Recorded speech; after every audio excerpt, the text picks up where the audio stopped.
Chapter 1. So this is St. Denis. Ellie Chapman drove slowly along Charles Street, slowly enough to earn her a few short, polite beeps from the cars following her. At the top of the street, where she'd turned off the highway, there'd been an old farmhouse and an orchard on the left side of the road, and woods on the right. Where the farmland ended, a residential area began with a long block of lovely old homes set on nice lawns surrounded by old shade, mostly maples and oaks. The fallen leaves had blanketed many of those nice lawns with yellow and red and brown, all just waiting to be raked into irresistible piles into which the neighborhood children would surely jump. The commercial district crept up gradually. It took a moment for Ellis to realize that the clapboard houses she'd passed were actually a restaurant, an antiques dealer, a bookstore, a gift shop, a children's clothing store, and a candy store. The heart of the district had a handful of storefronts. There was a cupcake bakery, a woman's clothing store, another restaurant with an upscale look about it, a coffee shop, a flower shop, and a small newsstand that apparently sold beverages, judging by its name, Sips. Nice, she thought as she drove along. All the basics, but with a slightly trendy touch. She continued on through the town, past a sign announcing a marina, yet another restaurant, and an ice cream parlor. Looks like the people around here like to eat. Works for me, she murmured. The drive from Massachusetts had taken longer than she'd anticipated, though she was still almost 30 minutes early for her appointment. She made a left turn and drove around the block. Once back onto Charles Street, she made a second pass through town, trying to decide how best to assuage her hunger.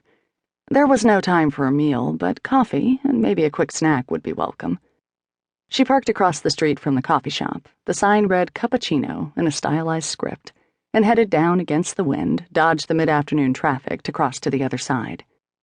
She pushed open the coffee shop's red door and rubbed her hands together to warm them while she glanced around for an empty table. She was just about to head for one when a little wave from the teenage boy at the counter caught her eye. "I can take your order here," he told her. He went on to explain, "Or counter service only." "Oh, well..."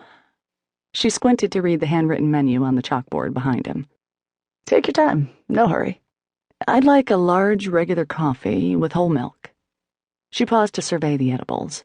She really shouldn't indulge, she told herself, right before she heard herself say, "And one of the vanilla cupcakes with the pink frosting." "Excellent choice."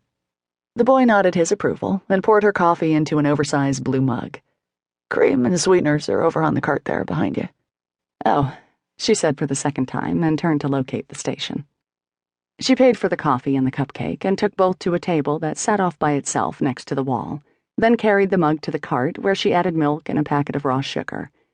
She sat, sipped, and took a bite from the cupcake. Bliss. It was excellent, with tiny bits of strawberries in both the frosting and the cake. The coffee was equally good, and she sighed. If St. Denis had nothing else to recommend it, at least there was great coffee and baked goods to be had. The door opened and 3 chattering women entered the shop and went directly to the counter, where they were served coffee in mugs from what appeared to be a special shelf along the wall. Ellis watched surreptitiously while the ladies fixed their coffee at the station. "So really, Grace, what else could I have done?"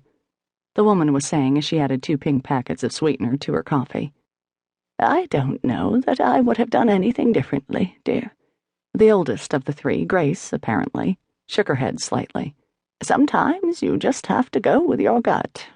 "My gut would have told me to smack her over the head with something," the 3rd woman said dryly. "She's lucky that you have more patience than I, because really, Barbara..." The voices trailed away as the women passed by.